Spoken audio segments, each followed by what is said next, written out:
Hoy, en Mucho Gusto. No nos podemos adelantar, tenemos que esperar a ver los resultados y de cómo las vacunas que están en evaluación clínica nos arrojan la seguridad de que podemos tener esa vacuna a la mitad del 2021. Vacuna de la Universidad de Oxford suspende sus pruebas en fase 3. Cada vez más lejano un antídoto para Chile. Mira, una fase 3 se demora entre 4 y 6 meses. Van a partir a mediados de septiembre. Y para hablar de este tema que nos importa muchísimo, no solo aquí en Chile, sino que a nivel mundial, está con nosotros Mariela Formas, la tuvimos ayer introduciendo este tema.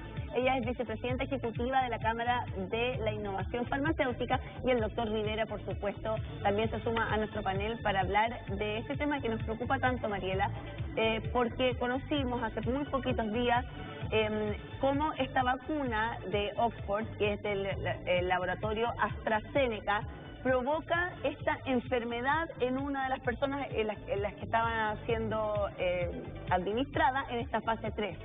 Entonces, se levantan las alertas, se pone pausa a esta que era la vacuna más avanzada, ¿no? Y la que se iba a probar en Chile, aparentemente. Una de las que se iba a probar en Chile. Aprovechamos de saludar también al doctor Rivera. Sí, no, ay, perdón. No importa solo. No alcancé a hacer. No, dos saludos mejor que uno. No te preocupes. Mariela, ¿qué pasó aquí específicamente y por qué nos debiera importar? Ya, primero hay que decir que los procesos de aprobación con donde se prueban las vacunas, los procesos de investigación, que son en la fase clínica, porque hay una preclínica antes, como conversamos ayer, son 3, y que en una fase 3 un estudio tenga un evento adverso, uno de los participantes, no significa que se elimine el estudio o que la vacuna quede eliminada, todo lo contrario. ¿Es esperable en ese sentido? Era esperable, así es esperable, es parte de la investigación y de la rigurosidad de la investigación. En ese sentido, es muy bueno para la población saber que están reportados todos los eventos adversos y que se paraliza el reclutamiento de los voluntarios para investigar qué efectivamente ha sucedido, porque aquí ahora sí me puedo dirigir a la pizarra. Por supuesto, toda suya. Ya, me gustaría explicar en forma muy sencilla cómo es el reclutamiento y qué significa la fase 3, quiénes son los voluntarios y por qué tenemos hoy día un paciente o una paciente que tuvo un evento adverso y por qué no se reúne en este caso un equipo de expertos que lo forman independientes de los laboratorios de la universidad, son gente que de la FDA y de la EMA, que es la FDA europea. De hecho, veíamos antes el titular, si lo podemos revisar para complementar lo que estás diciendo tú, porque se habla acá de mielitis, ¿cierto? Es mielitis transversa. Doctor, solamente para contextualizar, ¿qué significa esa enfermedad? ¿Cuáles son sus características? Y si se puede explicar por la inoculación de una vacuna. Claro, lo que pasa es que la médula espinal lleva una serie de cables eléctricos que son los nervios. Estos nervios están recubiertos por una capa externa. Hay enfermedades que producen afectación de esos nervios de la capa externa y funcionan mal. Entonces, dependiendo qué parte afecta la parte sensible o la parte motora, entonces el individuo empieza a perder movimiento, sensibilidad de esa parte del cuerpo. Y se llama transversa porque afecta de forma transversal a la médula, un segmento de la médula. ¿Provoca esclerosis múltiple, por ejemplo? Es distinto. La mielitis transversa es una sección transversal, el otro es mucho más difuso. Ahora, una cosa súper importante hay que decir, que se produzca este fenómeno en relación a la vacuna no necesariamente significa que lo produce la vacuna. Hay que probar o descartar. Nosotros que participamos en investigación llamamos efecto adverso a cualquier fenómeno no esperable que se produzca durante el transcurso de la investigación clínica y por lo tanto los investigadores independientes tienen que determinar si eso se produjo por la vacuna o en relación a la vacuna o por otro aspecto, porque el individuo sigue. Solo para puntualizar algo, o sea, alguien podría, por ejemplo, sufrir de un cáncer en medio del estudio, pero no necesariamente relacionado con esto. Exactamente. Aquí quería contarles que este es el universo, en el fondo, quiénes son los voluntarios y por qué necesitamos esperar a la investigación de los expertos para saber si esto tiene causalidad, lo causa la vacuna o es un efecto aleatorio que no tiene nada que ver con la investigación. Porque del universo de personas aptas para ser voluntarios se saca una muestra y aquí están los voluntarios. Y los voluntarios se dividen en 2 grupos, quienes son inoculados y quienes son administrados con un placebo. Sí, claro. Y eso nadie lo sabe, ¿no? No. Nadie lo sabe, ni los investigadores, ni siquiera los investigadores. Va un proceso, ya, pero hay un registro. Es un registro que se llama el doble ciego, está ciego. Y para lo que hacen los expertos hoy día, este comité independiente abre el doble ciego, donde están quienes son. El doctor que le pone la vacuna a Simón no sabe si le está poniendo el placebo a la vacuna y Simón tampoco sabe. No. Pero alguien lo anotó en alguna parte. Por supuesto. Esto ahora se devela para ver si este paciente en particular recibió un placebo o una vacuna. Claro, si recibió un placebo y desarrolló esta enfermedad, se sigue avanzando. No tiene ninguna injerencia la vacuna. Perfecto. Por lo tanto, se sigue avanzando. Ahora, si efectivamente está dentro del grupo de inoculados y recibió la vacuna, hay que investigar si esto fue causado por la vacunación. ¿Cuánto demora esta investigación? Abrir el doble una semana, más o menos, y la investigación, dependiendo del resultado, estamos hablando de 2 o 3 semanas, no más allá de eso. Ya, perfecto. Hablemos del panorama general de las vacunas, porque como tú bien decías, esta era una de las 3 vacunas, si no me equivoco, que se iban a probar aquí en Chile, ¿cierto? La de Oxford. ¿Qué pasa con las otras? Mira, en Chile hoy día tenemos en el mundo, como contábamos ayer, tenemos más de 165 vacunas, para ser exacto 168 vacunas candidatas, de las cuales hay 25 en fase clínica. ¿Podemos anotar esos números? Sí. 168. 168 en todo el mundo. Es harto, ¿ah? Sí. Es harto. Y todos los países, esto es una verdadera carrera por la vacuna. Una de esos 168, pero para el verano. Mira, hay 168. Eso es bueno, pero también es muy malo, porque aquí hay una carrera que tiene mucho de política y mucho los rusos, los chinos y los gringos están como locos que sale primero. Si se hubiesen unido y hubieran menos, habría sido mucho... Pasó con la vacuna rusa, que acuérdense que despertó críticas porque no había sido probada lo suficiente. Correcto. ¿Se acuerdan? Que estaban vacunando antes de llegar a la fase 5. Desde la ignorancia, pero si la vacuna es una parte del virus que me inoculan para que yo pueda generar anticuerpos, ¿correcto? En una dosis específica. En una dosis específica. Hay distintas plataformas. No todas las vacunas son así. Pues. No. Pero eso significa, desde ese punto de vista, por lo menos ese tipo de vacuna, eso significa que para que yo pueda ser candidato a que me inoculen con esa vacuna, ¿tengo que estar sano? Sí. Sano. Obvio. ¿Y cómo van a saber que, o sea, solo los sanos? Es decir, de ahí viene la lógica del ministerio cuando dice que no queremos que se contagien. Porque si se contagian, aunque esté la vacuna no me la van a poner inocular. No, para poder entender. Tienes que tener un medio, un ambiente de contagio relevante para que una vez que te pongan la vacuna como voluntario del estudio, hagas tu vida con cuidado pero con relativa normalidad para que probar si te contagias, efectivamente generas la respuesta inmune con el estudio. Pero disculpa, para decir mal la pregunta. Suponte yo estoy y habemos 100 personas. Y alguien dice, ¿sabes qué? Llegó la vacuna. Pero mi lógica es, ¿tenemos que estar esos 100 no contagiados de COVID para que nos inyecten? ¿O puede que aun cuando yo esté contagiado y no sepa que sea una no tienen que tener la enfermedad? Pero ¿estamos hablando de los voluntarios de los estudios clínicos o estamos hablando cuando se haga la vacunación? No, estoy pensando cuando ya la vacuna posterior. Ahí estoy pensando. Es que lo que pasa es lo siguiente.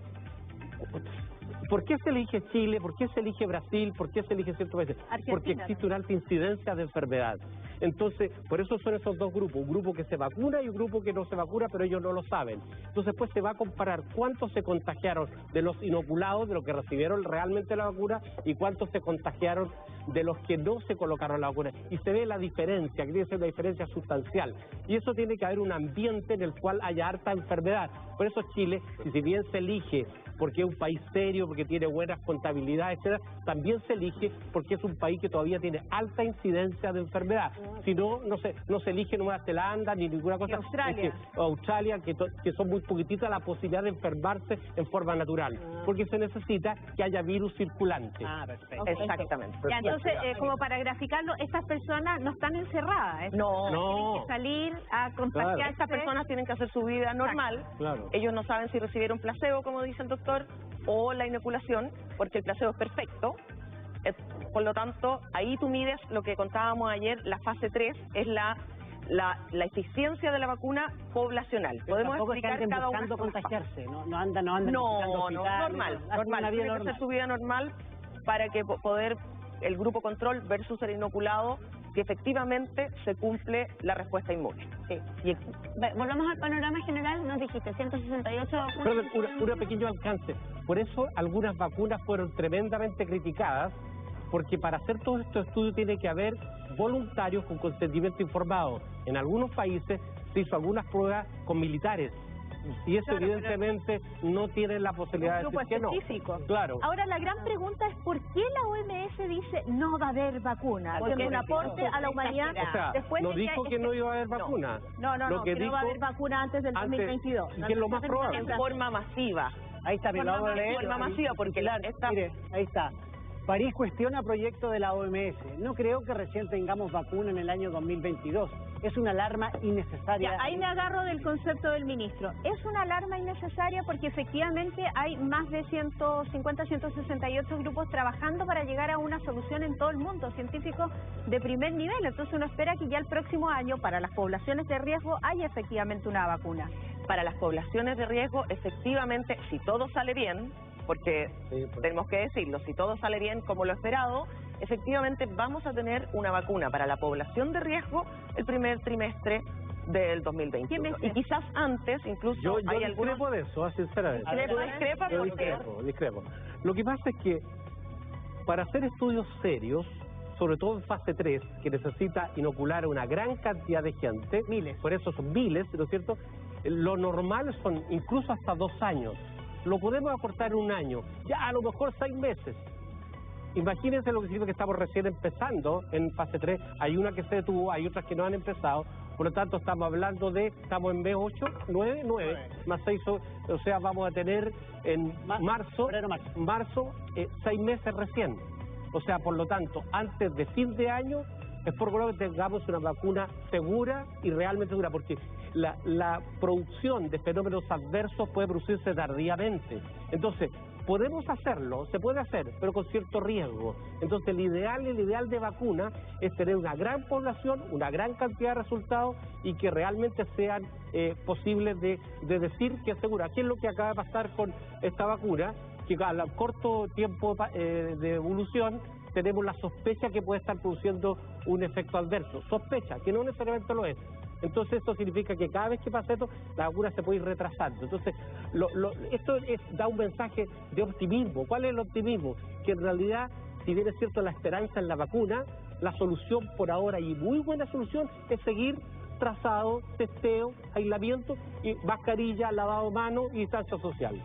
Ahora, por supuesto que hay que seguir, pero yo discrepo un poco del doctor, porque hoy día lo que tenemos es si bien en Chile no han comenzado los estudios clínicos aún y van a comenzar, esperemos que post 18 o lo antes posible, los otros 2 que tenemos en carpeta para Chile, pero sí ya varios laboratorios, incluidos Pfizer, Moderna,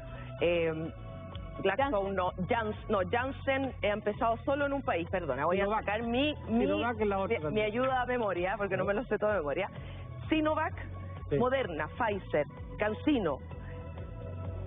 Pero todas están en fase 3. Están en fase 3, pero no han empezado en Chile, pero sí ya llevan miles de reclutados en otros países. En Brasil ya comenzaron, en Argentina ya llevan 2 meses, entonces... La idea, la fase 3, que lo puedo explicar en la pizarra más gráficamente, la fase 3 consta de miles, de entre 30.000 y 60.000, dependiendo del estudio, de personas voluntarias para hacer la fase 3 pero hay que pensar la idiosincrasia, la genética de cada país diferente, por eso se hace también con distintos países. Yo pruebo una vacuna con éxito en Brasil, no necesariamente va a servir en Chile. No necesariamente, por eso el ISP después tiene que estudiar, evaluar los resultados, que puede ser muy cortito, pero puede ser muy largo. Sí, aproximando fecha, doctor, ¿usted cuándo cree que nosotros, por ejemplo, en este grupo, va a decir, oye, vamos a ponernos la vacuna contra el categóricamente no puedo decirlo, pero nosotros no somos grupo de riesgo. Por eso nosotros vamos a tener que esperar muchísimo más, porque además hay un tema de manufactura, de capacidad de manufactura. De producción de la vacuna. A eso me refiero, en Chile, segundo semestre del próximo año. ¿Segundo? Semestre del próximo año. Que eso es mes aproximado. En Chile, no sé. Segundo semestre julio y un año para 2022. O sea, en un año más. Un año más podríamos estar vacunando al grupo de riesgo. Que no pertenecen al grupo de riesgo, sin enfermedades de base, jóvenes. Y pongámonos en ese escenario. Como nosotros. Se vacuna a la población de riesgo. En el mejor de los casos, perdona Rodrigo, estoy haciendo una pregunta. Se vacuna a la población de riesgo y en el mejor de los casos es en marzo del 2021. ¿Cómo va a ser nuestra vida? ¿Vamos a poder hacer una vida relativamente normal o vamos a tener que seguir, por ejemplo, con las normas sanitarias o tal vez con cuarentena?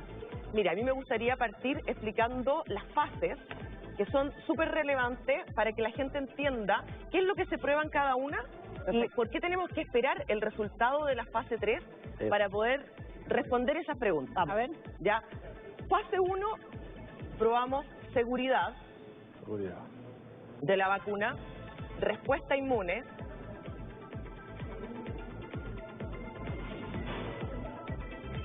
en decenas de personas. Decenas. De 10 a 80, vamos a poner un ejemplo. No es real. Todos voluntarios, nadie pagado. Todos son voluntarios. Todos tienen doble ciego. O sea, grupo control, grupo inoculado. Fase 2, probamos nuevamente la seguridad. Siempre se prueba la seguridad, es por eso que están los efectos adversos en fase 3, que también se prueba la seguridad. Y además se prueban las dosis. ¿A qué dosis más alta no se producen efectos adversos inesperados y a qué dosis más baja se produce la respuesta? Hay inoculados que les ponen más dosis que otros. Exacto, se van probando distintas dosis y esto se produce en cientos de personas. Vamos a poner el mismo rango para ejemplo. Y en fase 3 lo que probamos es nuevamente la seguridad, siempre se está probando la seguridad incluso posterior a la vacuna y farmacovigilancia, y probamos la eficiencia poblacional. ¿Sirvió o no sirvió? Disculpa, ¿en qué parte se miran los efectos adversos? Siempre. Todas. En todas. Siempre. En todas. Seguridad siempre son efectos adversos, siempre. Y si sirve y si satisface otras necesidades, por ejemplo, yo me acuerdo del caso del Viagra, porque el caso del Viagra... es un medicamento. Pero se probó para el corazón y al final terminó... Pero es un medicamento. Se producen estudios posteriores. Tiene otra fase. Se hacen estudios, siempre se están haciendo estudios clínicos, de investigación clínica, y ese el Viagra es el resultado de una investigación clínica posterior. Pero es súper importante aclarar que en las primeras fases los voluntarios cumplen unas características súper específicas. Exacto. Sujetos jóvenes, sin patología, no edad, que no hayan tenido, tienen que tener poco menos que los ojos rojos, las patas redondas, etcétera. O sea, arriesgas a la lista. Claro. ¿Por qué? Porque se tiene que probar justamente la seguridad. Entonces, a medida que vamos avanzando en los estudios, empieza a probarse en gente real. Claro. Y ahí puede haber problemas. Exacto. Doctor, contestemos usted la pregunta entonces. ¿Qué pasaría si podemos inocular a toda la población de riesgo? En marzo, por ejemplo. Nuestra vida va a ser un poco en la más normal. medida que tengamos menos gente probable que tenga la enfermedad porque esté realmente cubierta por una vacuna, más normal va a ser nuestra vida porque tiene un efecto que se llama de rebaño. Si yo tengo una población que está vacunada, la gente de riesgo, y hay harta gente, la posibilidad de que un vacunado entre en contacto con un enfermo es alta, ¿no es cierto? Exacto. Y por lo tanto no se va a contagiar. Y a la medida que esté más gente vacunada, la gente probablemente enferma va a ser menos, por lo tanto menos enfermedad tenemos. Por eso es súper importante vacunar más gente y la más gente de riesgo, los enfermos y la gente que trabaja en salud. Claro, mira, aquí por ejemplo, porque yo decía muy importante la fase 3, porque aquí es donde se determina la inmunidad, qué porcentaje de la población necesitamos para producir esta inmunidad de rebaño. Yo les ponía el ejemplo ayer, no sé si lo alcancé a decir, no recuerdo, del sarampión. El sarampión necesita un 95% de las personas vacunadas.